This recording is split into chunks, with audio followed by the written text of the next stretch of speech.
आरोग्य। सभी को नमस्कार, मैं डॉक्टर मानसी मारगांवकर आज इस आरोग्यम कार्यक्रम में आप सभी दर्शकों का हार्दिक स्वागत करती हूं। पिछले एपिसोड्स में हमने इम्यूनिटी के बारे में समझा, उसके साथ साथ हमने शतप्लस के भी बारे में समझा। शतप्लस काम कैसे करता है, वो कैसे बनाई जाती है। तो ये बीवीजी लाइफ साइंसेस ने जो अलग दवाई बनाई है जो इम्यूनिटी पे काम करती है, उसके बारे में हमने काफ़ी जानकारी अभी प्राप्त कर ली है। लेकिन फिर भी हमें लगता है कि ये जब हम पेशेंट्स को देते हैं या फिर ये डॉक्टर्स जब पेशेंट्स को ये रिकमेंड करते हैं तो ये काम कैसे करती है। और ये बीवीजी लाइफ साइंसेस के बारे में जब हमने सुना था तो उसके वेलनेस सेंटर के बारे में भी सुना था। तो आज हमारे साथ डॉक्टर गौरव पठारे जी है जो बीवीजी वेलनेस क्लिनिक में काम करते हैं। तो हम डॉक्टर गौरव जी का हार्दिक स्वागत करते हैं। और आप सभी से एक निवेदन है कि अगर आपको भी इस इम्यूनिटी के बारे में या फिर शतप्लस के बारे में कुछ और जानकारी प्राप्त करनी है तो हमें नीचे दिए गए नंबर पर आप कॉल कर सकते हैं, हमसे संपर्क कर सकते हैं। आपके सवाल हम इस एपिसोड में या आने वाले एपिसोड्स में आपके सवालों के जवाब देने की ज़रूर कोशिश करेंगे। Doctor Gaurav Anil Pathare, BA MS, college पद्यार्थी, doctor DY Patil school of Ayurveda, Nerul, Navi Mumbai. Doctor Pathare 2011 से आयुर्वेद और पंचकर्म का अभ्यास कर रहे हैं और 2020 से बीवीजी वेलनेस क्लिनिक में सलाहकार के रूप में बीवीजी लाइफ साइंसेज लिमिटेड से जुड़े हुए हैं। डॉक्टर गौरव जी, आपका इस आरोग्यम कार्यक्रम में हार्दिक स्वागत है। तो डॉक्टर गौरव, आप अगर हमें बताएंगे कि ये जो बीवीजी वेलनेस सेंटर है वो कहाँ स्थित है, वो कैसे काम करता है, तो हम हमारे एपिसोड की शुरुआत वहाँ से करेंगे। जी ज़रूर जी। बीवीजी वेलनेस क्लिनिक ये बीवीजी लाइफ साइंस का पार्ट है जो कि पुणे में स्थित, महाराष्ट्र के पुणे में स्थित है। और वो बीवीजी वेलनेस क्लिनिक द्वारा हम टेली कंसल्टेशन मेनली और इन पर्सन कंसल्टेशन भी करते हैं, जहाँ पे पेशेंट खुद आके उनका एग्जामिनेशन होके उनकी जो भी है डायग्नोसिस करके उनको मेडिसिन एडवाइस की जाते हैं। जो भी बीवीजी की मैन्युफैक्चर की हुई मेडिसिन जो है, सारी हर्बल दवाइयाँ उनको एडवाइस की जाती है। टेली कंसल्टेशन द्वारा जो भी पेशेंट है उनसे फोन पे या वीडियो कंसल्टेशन के ऊपर बात करके उनकी प्रेजेंट दिक्कतें क्या है वो समझे जाके उनके मेडिकल रिपोर्ट स्टडी करके फिर हम उनको बीवीजी जी की जो दवाइयाँ है वो एडवाइस करते हैं। जी धन्यवाद डॉक्टर। तो इस वेलनेस सेंटर के बारे में अगर आपको कोई और जानकारी चाहिए या फिर अगर आप ये वेलनेस क्लिनिक में खुद से संपर्क करना चाहते हैं तो नीचे दिए गए नंबर पर आप अपने आप से भी संपर्क कर सकते हैं। अगर आपके कोई रिश्तेदार है या कोई आपके दोस्त है वो अगर किसी बीमारी से जूझ रहे या फिर उनको कोई दिक्कत है तो वो भी इस नंबर का इस्तेमाल करके उनसे बात कर सकते हैं। डॉक्टर, अभी शतप्लस के बारे में जैसे आप भी जानते हैं कि बीवीजी लाइफ साइंसेस ने एक शतप्लस नामक बहुत अच्छी दवाई बनाई है और पिछले कई एपिसोड्स में हमने ये देखा है कि वो कैसे बनी, उसमें कौन से इंग्रेडिएंट्स यूज हुए, उसके प्री क्लिनिकल स्टडीज़ के बारे में भी हमें बताया गया। तो इस बार हम थोड़ा सा ये भी जानने की कोशिश करेंगे कि जब शतप्लस पे आप लोगों ने पेशेंट्स को देना, आपने जब से इसको शुरू किया होगा तो आपके भी कुछ अनुभव रहे होंगे, पेशेंट्स के भी रहे होंगे। तो आपने जब शुरू किया तो कौन से पेशेंट्स आपने पहले सोचे थे कि इनको आप ये दवाई देंगे, क्योंकि ये इम्यूनिटी बूस्टर आप कहते हैं इसीलिए। तो जी जैसे कि आपने कहा कि शतप्लस एज ए इम्यूनिटी सिरप करके हम एडवाइस करते थे पेशेंट्स को। इस पेशेंट्स में जैसे कि बार बार बीमार गिरना हो या कोई पेशेंट्स ऐसे रहते हैं जो क्रोनिक कंडीशंस मतलब क्रोनिक तरीके की बीमारियों से जूझ रहे रहते हैं, उन केसेस में हम शतप्लस एज एडजुवेंट थेरेपी उनको रेकमेंड करते हैं। उनकी जो भी स्टैंडर्ड ट्रीटमेंट चल रही रहती है उसी के साथ साथ अगर शतप्लस लिया जाए तो वो जो क्रोनिक कंडीशंस उनकी है उनमें उनको अच्छे से मदद होने में मदद होती है। उसी के साथ साथ शतप्लस जो है, जैसे कि मैंने अभी कहा कि जो सीजनल चेंजेस है या जिनकी इम्यूनिटी कम है या कोमॉर्बिड पेशेंट जिनको कहेंगे, जिनको पहले से कोई बीमारी है, हाइपरटेंशन है, डायबिटीज है, ऐसे कंडीशंस में हम शतप्लस उनको सपोर्टिव मेडिसिन के तौर पे देते हैं ताकि उनकी इम्यूनिटी अच्छे से बनी रहे और वो जो भी परेशानियां फेस कर रहे हैं उनमें उनको मदद हो। जी तो फिर क्या ये जो शतप्लस है वो जैसे कि बहुत सारे क्या कहते हैं वायरल इन्फेक्शंस आते हैं तो इसमें ये काम आ सकता है? जी जरूर, क्योंकि वो जनरली पेशेंट की इम्यूनिटी बढ़ाने में मदद करता है। इम्यूनो मॉड्यूलेटर उसकी जो एक्शन है, जो पेशेंट की इम्यूनिटी रहती है उसको थोड़ा बूस्ट करने में वो मदद करता है।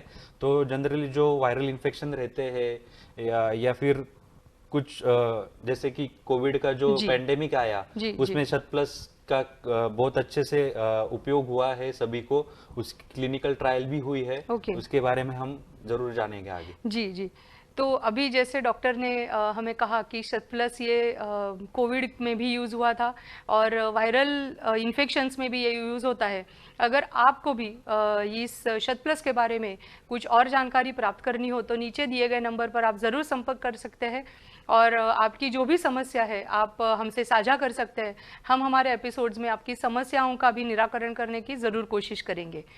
तो डॉक्टर, अभी आपने कहा ही है कि ये जो क्लिनिकल ट्रायल्स हुए, तो इसके बारे में भी अभी अगर थोड़ा सा एक आसान भाषा में हमारे दर्शकों के लिए, क्योंकि बहुत टेक्निकल भाषा में अगर हम बात करेंगे तो शायद वो बहुत हेवी हो जाएगा, तो वैसे ना करते हुए एक आसान भाषा में आप अगर हमें बताएंगे कि ये क्लिनिकल ट्रायल्स क्या होती है और ये ज़रूरत भी क्यों होती है करना।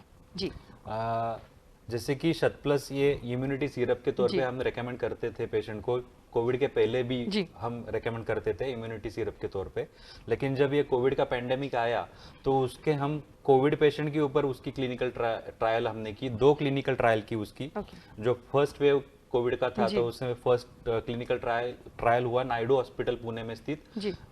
उस ट्रायल में ऐसे देखा गया कि जो पेशेंट आरटीपीसीआर उनका जो निगेटिव स्टैंडर्ड ट्रीटमेंट के साथ 10 दिन तक नहीं आता था, जिन पेशेंट को शत प्लस स्टैंडर्ड ट्रीटमेंट के साथ दिया गया तो उनका जो आरटीपीसीआर का निगेटिव रेट जो है वो कम दिनों में पाया गया, जैसे कि 4 दिन या 7 दिन में वो निगेटिव होते थे। उसी के साथ साथ जिन कोविड पेशेंट को O2 सपोर्ट लगता था, उनका जैसे कि सैचुरेशन कम होने के बाद ऑक्सीजन सपोर्ट जिनको लगता था, ये शत प्लस देने के बाद उनका O2 सपोर्ट कम होने में मदद हुई है।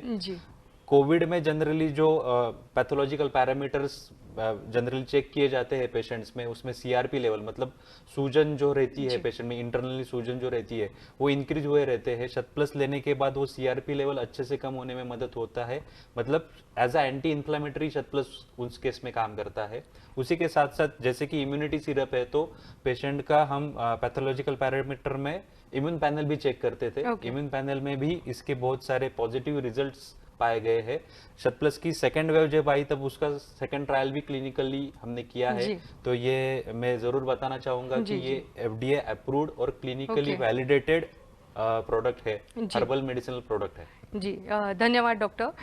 तो आज मुझे लगता है कि हमारे दर्शकों को ये बहुत अच्छी जानकारी प्राप्त हुई है कि कोई भी दवा जब मार्केट में आती है या फिर बाज़ार में हम लेकर आते हैं तो वो बहुत सारे एनालिसिस से या फिर बहुत सारी टेस्ट से गुजर के हमारे तक आती है। तो जैसे हमने पहले भी सुना है कि प्री क्लिनिकल है, अभी इस बार हमने देखा कि ये क्लिनिकल स्टडीज़ भी की जाती है। तो ये एक हमारे लिए बहुत विश्वास पैदा करने वाली या विश्वासार्हता निर्माण करने वाली चीज़ है कि कोई भी दवा जब हम लेते हैं तो वो सेफ़ होती है, हमारे लिए वो बहुत अच्छी होती है, इसीलिए वो मार्केट तक आती है। तो ये बहुत अच्छी जानकारी आज हमें प्राप्त हुई है डॉक्टर।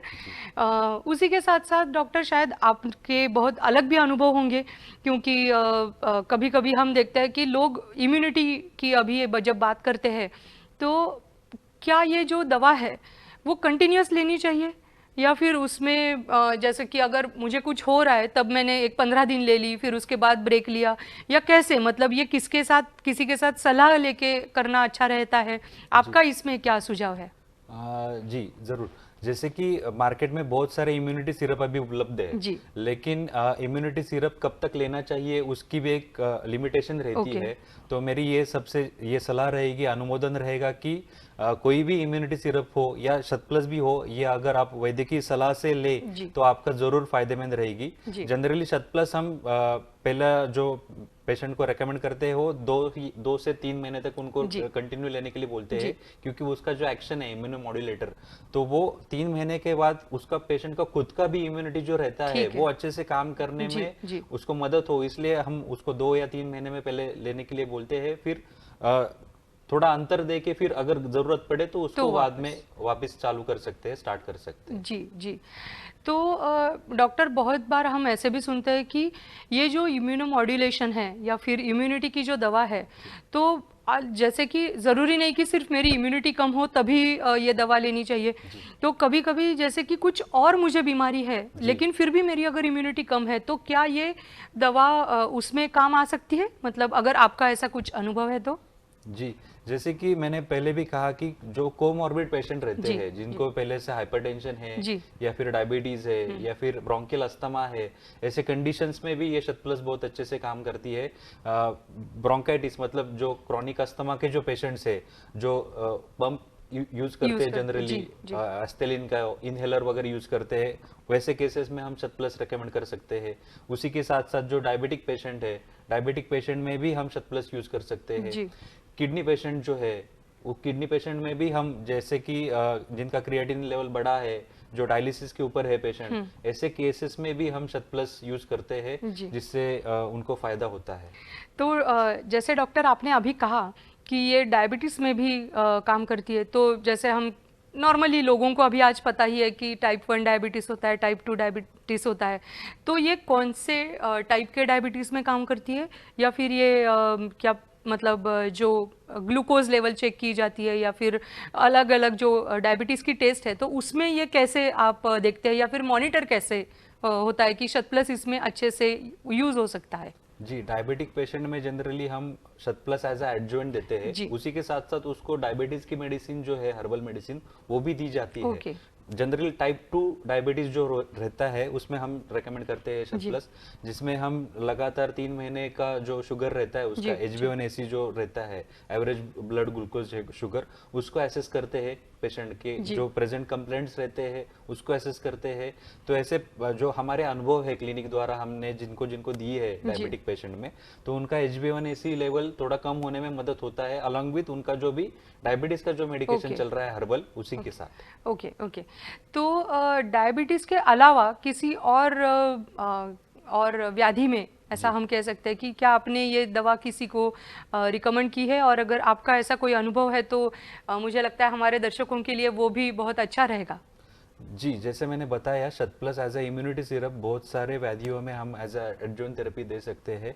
जो हमारा अनुभव है क्लिनिक द्वारा, हमने जो जिन पेशेंट्स को दिया है उनमें जो पार्किंसंस पेशेंट रहते हैं, तो पार्किंसन पेशेंट में जो उनका प्रधान लक्षण जो रहता है कंप यानी ट्रिमर, वो ट्रिमर अच्छे से कम होने में मदद हुई है। ऐसा पेशेंट के फीडबैक्स हमारे पास है। जनरली बीवीजी के यूट्यूब चैनल के ऊपर भी पेशेंट के फीडबैक्स है।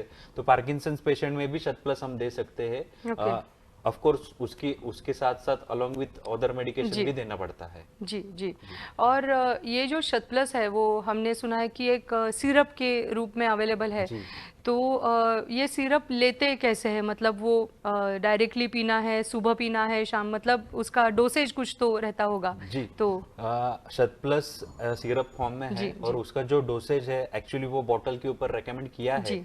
लेकिन मेरी सभी दर्शकों से ये रहेगी, रिक्वेस्ट रहेगी, अनुमोदन रहेगा कि वो वैद्यकीय सलाह से ले, क्योंकि जो छोटे बच्चे रहते हैं, जनरली 5 साल के कम उम्र के जो बच्चे रहते हैं, तो स्पेशली उन केस में ये अगर सलाह के साथ ले तो अच्छा रहेगा, क्योंकि इसमें जो दवाइयाँ यूज की गई है वो थोड़ा उष्ण वीर्यात्मक है, हॉट पोटेंसी की है। या फिर जीरियाट्रिक पेशेंट जो रहते हैं, जो 80 साल के ऊपर के जो पेशेंट्स है, उन्होंने भी ये वैद्यकीय सलाह के बाद ही लेना चाहिए। उसका स्टैंडर्ड डोसेज जो है, जो छोटे बच्चों में बताया गया है कि 5 ml दिन में एक ही बार लेना है, खाना खाने के बाद लेना है, और equal quantity of warm water mix करके, मतलब गुनगुना पानी उसमें मिक्स करके तो वो लेना है। और अडल्ट डोसेज जो है उसका वो 5 ml ट्वाइस अ डे बताया गया है, खाना खाने के बाद। ठीक है। तो जैसे अभी आपने ये उष्ण कुछ बताया, तो मुझे लगता है कि फिर अगर कोई प्रेग्नेंट हो या फिर ऐसे कोई लेडी है तो उसके लिए भी शायद ये थोड़ा सा मतलब पता नहीं ठीक रहता है या नहीं रहता, ये आप शायद अच्छे से बता पाएंगे। इसीलिए मैं बार बार दर्शकों को ये अनुमोदन कर रहा हूँ कि ये वैद्यकीय सलाह से ले। जी बिल्कुल। जैसे कि छोटे बच्चे हैं, जेरियाट्रिक एज के, ओल्ड एज के जो पेशेंट है, और जैसे आपने अभी कहा कि प्रेग्नेंट वुमन, तो प्रेग्नेंट वुमन में जनरली हम शतप्लस रेकमेंड नहीं करते हैं, क्योंकि उसमें उष्णवीर्यात्मक औषधि है, ताकि वो प्रेगनेंसी के ऊपर उसके कोई साइड इफेक्ट या गलत इफेक्ट ना दिखा जाए।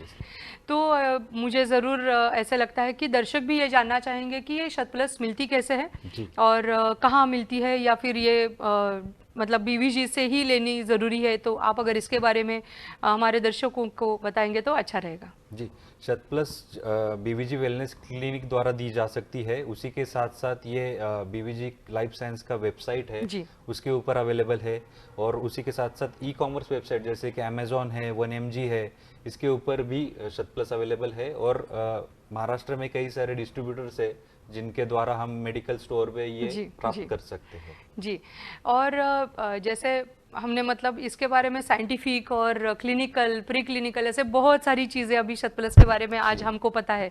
तो उसके साथ साथ हम ये भी थोड़ा सा एक जानने का मन में आ रहा है कि क्या इसके कुछ साइड इफ़ेक्ट्स होते हैं, ताकि मतलब मुझे पता है कि यूजुअली लोग कहते हैं कि हर्बल के कोई साइड इफ़ेक्ट्स नहीं होते, तो लेकिन शतप्लस अगर साइड इफ़ेक्ट्स होते हैं तो क्या होते हैं और कैसे उसको रोका जा सकता है अगर है तो? जी, शतप्लस के जनरली साइड इफेक्ट अभी तक कोई रिपोर्टेड नहीं है, लेकिन मैं फिर भी ये बताना चाहूँगा, जैसे कि मैंने पहले भी बताया, जो उष्णवीर्यात्मक उसकी औषधियाँ है उसकी वजह से उसको सलाह के साथ लेना चाहिए। और जो और एक मैं उसमें ऐड करना चाहूँगा, जो ऑटो इम्यून डिसीज रहते हैं, ऑटो इम्यून डिसीज मतलब पेशेंट की इम्यूनिटी पहले से बढ़ी हुई रहती है, उसकी वजह से वो डिसीज उसको पाए जाते हैं, जैसे कि रूमेटॉइड आर्थराइटिस है या स्किन इन्फेक्शन में सोरायसिस है, ये सारे ऑटो इम्यून डिसीज में आते हैं। तो इन केसेस में शतप्लस अगर वैद्यकीय सलाह से या न यूज करे तो अच्छा रहेगा। और जैसे कि मैंने साइड इफेक्ट अभी बता रहा हूँ, तो मैं साइड इफेक्ट नहीं कहूंगा, इसके साइड बेनिफिट ही ज्यादा है। जैसे कि बहुत सारे व्याधियों में हम उसको यूज कर सकते हैं और पेशेंट को फायदा हो सकता है। जी, तो मुझे लगता है कि जो डॉक्टर ने अभी जिक्र किया है कि बीवीजी लाइफ साइंसेस की जो वेबसाइट है या फिर उसका जो यूट्यूब चैनल है, तो आप इसमें जाकर भी अलग अलग जो पेशेंट्स के वहाँ पे फीडबैक्स है या फिर उनके जो अनुभव उन्होंने वहाँ पे बताए हैं, तो आप वो ज़रूर देखिए।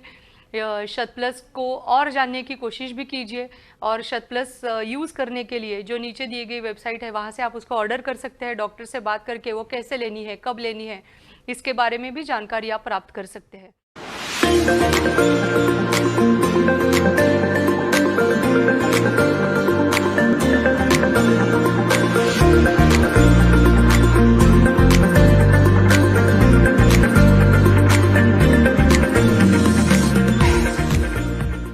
मेरा नाम है लक्ष्मण शिवशरण। मेरे को 17-18 तारीख को मेरे को बुखार आ रहा था। बुखार आने के बाद मेरे को ट्रामा बॉम्बे हॉस्पिटल में मेरे को एडमिट कर दिया। तो ट्रामा हॉस्पिटल में एडमिट करने के बाद वो लोगों ने मेरे को रिपोर्ट निकाला। रिपोर्ट निकालने के बाद मेरा 20 तारीख को मेरे को कोविड पॉजिटिव आ गया।